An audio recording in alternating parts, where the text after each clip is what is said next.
Welcome back to another potato video. So I wanted to make this one on Michkov, breaking down his stats, breaking down the situation of him versus Tocchet, and in the press conferences and the discourse between Biz and Spittin chiclets, taking Tocchet's side and all this.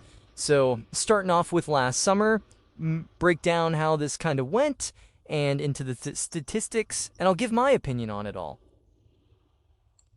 Tocchet calls out Michkov in the camp coming back for this year, saying that he was overweight coming into camp, and rumors of him not skating for many weeks over the summer and not training.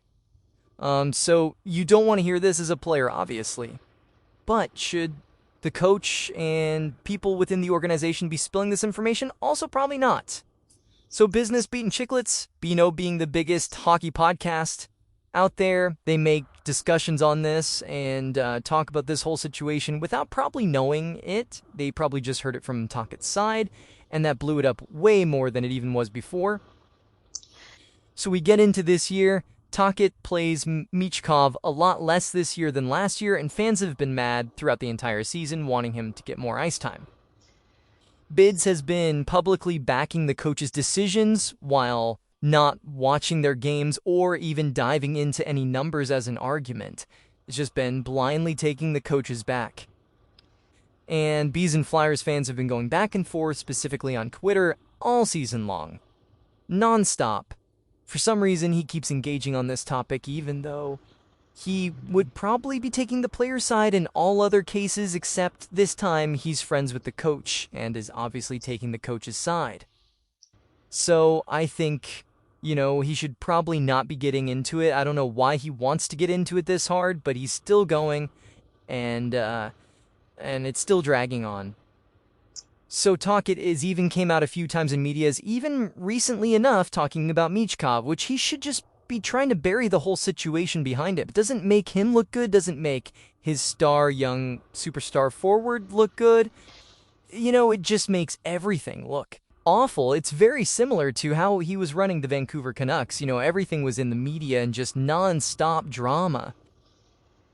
And so one more time on the recent Spittin Chiclets podcast from this week, Biz goes on he goes on a 6-minute rant talking about how stupid Flyers fans are, which is just insane as a broadcaster. The broadcaster hired by NHL's partnered company for national broadcast. He's a national broadcaster.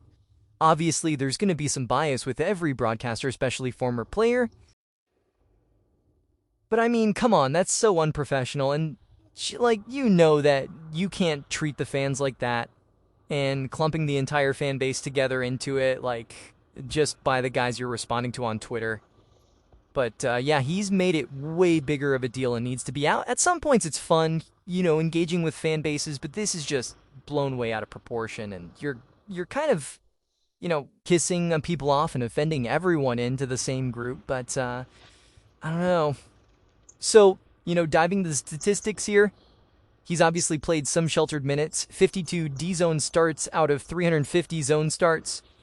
Most of his shifts start on the fly, but that's completely normal for young offensive stars, especially just young players in general, but for star players, you want them in offensive positions to succeed. That's what they're good at, is creativity with the offense.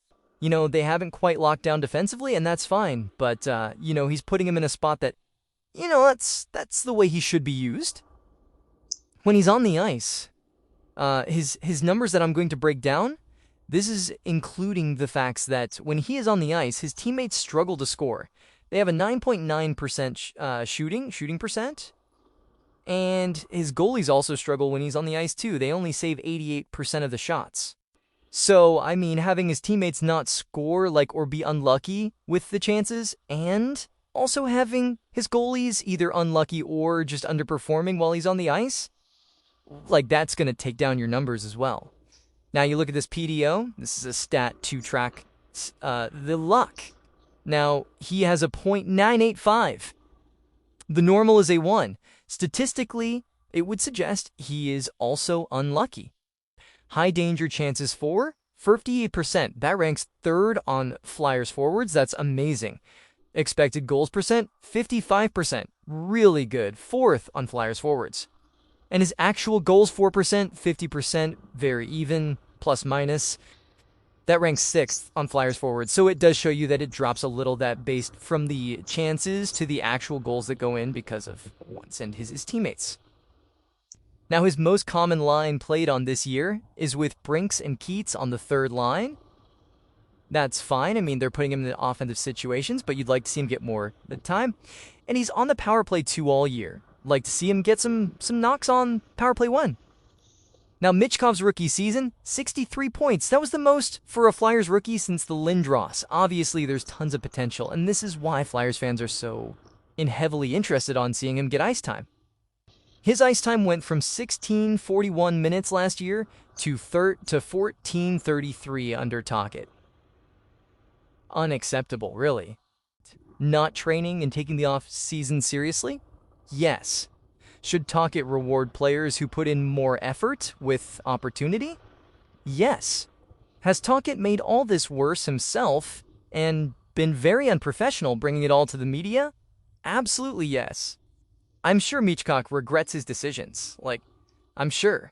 And to this point, he has not been rewarded at all with his ice time based on his production. He hasn't been given any opportunity based off of his very good production.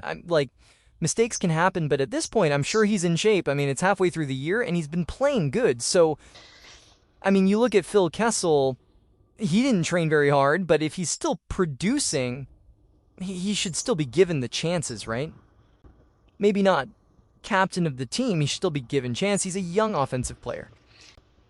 Yes, he could be better defensively, but he's got offensive star-gifted potential. He should be just allowed that freedom to, produce offensively and take some risks defensively. Obviously you want every player to be able to play defensively, but there's lots of scoring winger positions in the NHL where you don't need defense to get the most out of them. You need some players that are really good at producing points, and wingers don't have a big role defensively for their teams, for the most part in general anyways. Yeah, you look at Kutra, Nylander, Wetchkin, Patty Kane. None of them play a lick of defense. They're still very important to their teams. This team could still make playoffs, but the chances are very slim. Why waste a development year playing veterans? Give Michkov a chance to reset and succeed with opportunity. I mean, come on, that's what the fans want, and they want Tocchet out right now. Tocchet, if he wants to save his job, he better play Michkov. And don't just play him out of spite and put him in bad situations. Try to get him to win. You want to see him succeed. Let me hear your thoughts and subscribe to the channel. Thanks for watching. I'm off to get mashed.